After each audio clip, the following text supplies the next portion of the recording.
इस बीच खबर है कि चीन के राष्ट्रपति के तेवर से नाराज कनाडा ने भारत से नजदीकी बढ़ानी शुरू कर दी है।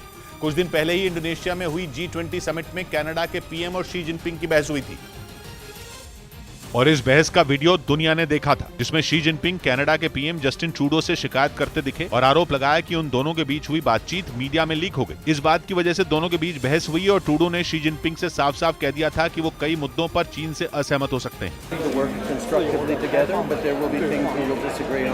इस बहस के बाद कनाडा के पीएम और शी जिनपिंग अपने रास्ते चले गए, लेकिन इस बात ने दोनों के बीच इतनी खटास पैदा कर दी कि कनाडा ने इंडो पैसिफिक रीजन में अपनी रणनीति बदलने का ऐलान कर दिया और उसने संकेत दिए कि वो भारत से करीबी बढ़ाएगा, क्योंकि उसे पता है कि इंडो पैसिफिक रीजन में घुसने के लिए भारत का साथ होना जरूरी है। कनाडा ने इंडो पैसिफिक रीजन में लंबे समय से चली आ रही नीति में बदलाव करते हुए सैन्य खर्च को बढ़ाने का फैसला किया है, क्योंकि उसे पता है कि समंदर का ये इलाका चीन की दुखती रग है, जिसे दबाते ही शी जिनपिंग तड़प उठेंगे। रही सही कसर इंडो पैसिफिक रीजन में कनाडा और भारत के साथ आने से पूरी हो जाएगी, क्योंकि कनाडा ने अपने 26 पन्नों वाले रणनीतिक दस्तावेज में भारत का 27 बार जिक्र किया और कहा कि वो भारत के साथ आर्थिक संबंधों को बढ़ाने पर जोर देगा। साथ ही उसने इंडो पैसिफिक रीजन में सैन्य खर्च बढ़ाने और 170 करोड़ डॉलर यानी भारतीय रुपयों में करीब 14,000 करोड़ रुपए खर्च करने का ऐलान किया। कनाडा इन पैसों का इस्तेमाल समंदर के इस इलाके में नेवी की गश्त बढ़ाने और बेहतर साइबर सुरक्षा देने में करेगा, क्योंकि कनाडा का कहना है कि चीन समंदर के इस हिस्से में कई देशों के लिए खतरा बन चुका है। अमेरिका के बाद चीन कनाडा का दूसरा सबसे बड़ा ट्रेड पार्टनर है,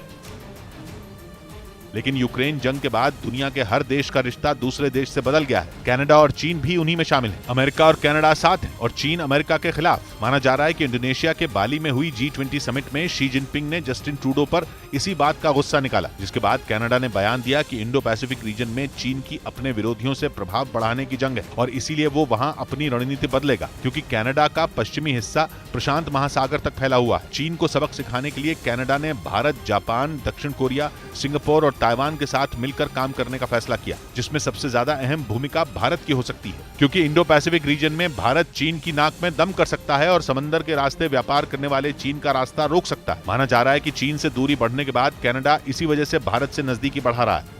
इधर बिहार में ताड़ी पर बैन के खिलाफ पटना में प्रदर्शन के दौरान जमकर पथराव हुआ, जिसमें 50 पुलिस वाले घायल हो गए।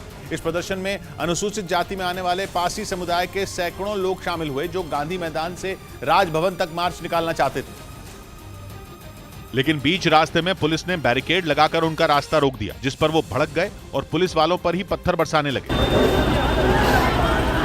इसी बीच कई प्रदर्शनकारियों ने उन बैरिकेड को तोड़ने की भी कोशिश की, जिसके बाद पुलिस ने लाठीचार्ज शुरू कर दिया।